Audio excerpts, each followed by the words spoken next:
Hi friends, അപ്പോൾ ഞാനിന്ന് ചെറുതായിട്ടൊരു പാചകം ചെയ്യാമെന്ന് വിചാരിച്ചു. ഇത് എൻ്റെ സ്വന്തം ഐഡിയയിൽ ഉണ്ടാക്കിയിട്ടുള്ളൊരു സംഭവമായിട്ടാണ്. ഞാൻ ആദ്യമായിട്ട് ഉണ്ടാക്കാൻ പോണത്. എനിക്ക് ഉണ്ടാക്കാൻ തോന്നി, ഇങ്ങനെ മനസ്സിൽ ഒരെണ്ണക്ക് ഇടയ്ക്ക് തോന്നും. അപ്പോൾ ഇങ്ങനെ ട്രൈ ചെയ്ത് നോക്കും. അപ്പോൾ ഞാൻ ചെയ്യാമെന്ന് വെച്ചാൽ ഫസ്റ്റ് ടൈമാണ് ഞാൻ ചെയ്ത് നോക്കുന്നത്. നോക്കാം എന്താവും അറിയില്ല. അപ്പോൾ ട്രൈ ചെയ്ത് നോക്കാം, എന്താ നോക്കാം. വെളിച്ചെണ്ണ ഒന്ന് ഞാൻ പരക്കട്ടെ. അപ്പോൾ ആദ്യമായിട്ടാണ് ഉണ്ടാക്കുന്നത്, ഉണ്ടാവും നോക്കാം. ഇതിൽ ഞാൻ ഇതാണ് കേട്ടോ ഞാൻ മിക്സ് ചെയ്ത് വെച്ചിട്ടുള്ളത്. ഇതിൽ കോഴിമുട്ടയുടെ വെള്ള, പിന്നെ സബോള, തക്കാളി, പിന്നെ വേപ്പില, ഉപ്പ്, മഞ്ഞൾപ്പൊടി, പിന്നെ പിന്നെ അങ്ങനെ അങ്ങനെ കുറച്ച് സാധനങ്ങൾ മാത്രമേ ഉള്ളൂ. ഇതിൽ പച്ചമുളക് അത്രേ ഉള്ളൂ. ഇത് ഞാൻ ഇതിലാണ് ഇതൊക്കെ അരിഞ്ഞെടുത്തിട്ടുള്ളത്. ഈ ഒരു സംഭവത്തിൽ ഇത് ഭയങ്കര യൂസ്ഫുൾ ഉള്ള സാധനമാണ്. പല പല ഷേപ്പിൽ അരിഞ്ഞെടുക്കാം. അപ്പോൾ ഇത് നമ്മളിനി ഇതിലേക്ക് ചട്ടിയിലേക്ക് ഇനി ഒഴിക്കാം ഈ സംഭവം.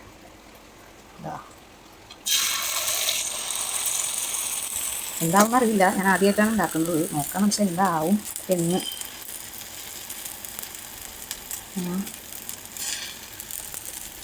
എനിക്ക് ഇതിലോട്ട് ഒരു ഓക്കെ ഫ്രണ്ട്സ്, ഇങ്ങനെ ഞാൻ ആക്കി വെച്ചിട്ടുണ്ട്. ഇനി അടുത്തത് നമുക്ക് നോക്കാം, മറിച്ചിടണം ഒന്ന് വെന്ത് വരുമ്പോഴേ. ഇതിൽ തക്കാളി, സബോള, ഉപ്പ്, മഞ്ഞൾപ്പൊടി, മുളക്, പിന്നെ ഇത്രയേ ഉള്ളൂ ഐറ്റംസ്. Okay, മറിച്ചിടാനാവണുള്ളൂ friends. അപ്പോൾ പാത്രം മാറ്റി പിടിക്കേണ്ട വന്നു ഫ്രണ്ട്സ്. ഇതിൽ എന്താ പറയുക, ഇതിൻ്റെ ഉള്ളിൽ കരിഞ്ഞു പോയി ഫ്രണ്ട്സ്, കരിഞ്ഞു പോയി. ഇതിൽ ഓക്കെ ആയിരുന്നില്ല, നോൺ സ്റ്റിക്കിൽ തന്നെ ഉണ്ടാക്കാമായിരുന്നു. പക്ഷേ ഞാനത് ആലോചിച്ചില്ല. പിന്നെ ഞാൻ നോൺ സ്റ്റിക്കിലേക്ക് മാറ്റി, കാരണം അതിലും സെറ്റായില്ലായിരുന്നു. ഞാനിത് മറിച്ചിട്ട് ഇടട്ടെ.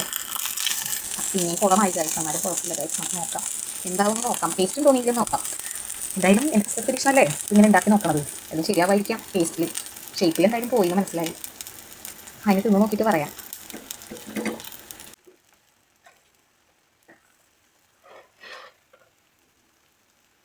അപ്പോൾ നമ്മുടെ സംഭവം റെഡി ആയിട്ടുണ്ട്. ഞാനിപ്പോൾ ചോറും കൂടി കഴിക്കാനെടുത്തു.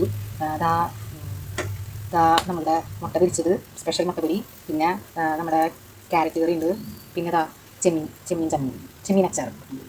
അപ്പോൾ ഇഷ്ടമെങ്കിൽ ലൈക്ക് ചെയ്യുക, സബ്സ്ക്രൈബ് ചെയ്യുക. Okay, by.